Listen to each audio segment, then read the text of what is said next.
Exodus chapter 1. These are the names of the sons of Israel who went to Egypt with Jacob, each with his family: Reuben, Simeon, Levi, and Judah; Issachar, Zebulun, and Benjamin; Dan and Naphtali; Gad and Asher. The descendants of Jacob numbered 70 in all, including Joseph, who was already in Egypt. Now Joseph and all his brothers and all that generation died, but the Israelites were fruitful and increased rapidly. They multiplied and became exceedingly numerous, so that the land was filled with them. Then a new king who did not know Joseph came to power in Egypt. "Look," he said to his people, "the Israelites have become too numerous and too powerful for us. Come, let us deal shrewdly with them, or they will increase even more, and if a war breaks out, they may join our enemies, fight against us, and leave the country." So the Egyptians appointed taskmasters over the Israelites to oppress them with forced labor. As a result, they built Pithom and Ramesses as store cities for Pharaoh.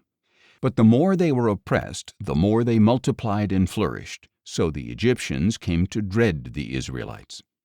They worked the Israelites ruthlessly and made their lives bitter with hard labor in brick and mortar and with all kinds of work in the fields.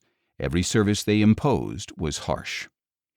Then the king of Egypt said to the Hebrew midwives, whose names were Shiphrah and Puah, "When you help the Hebrew women give birth, observe them on the birth stools. If the child is a son, kill him, but if it is a daughter, let her live." The midwives, however, feared God and did not do as the king of Egypt had instructed. They let the boys live.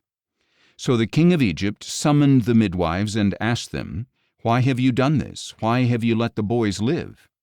The midwives answered Pharaoh, "The Hebrew women are not like the Egyptian women, for they are vigorous and give birth before a midwife arrives." So God was good to the midwives, and the people multiplied and became even more numerous. And because the midwives feared God, he gave them families of their own. Then Pharaoh commanded all his people, "Every son born to the Hebrews you must throw into the Nile, but every daughter you may allow to live."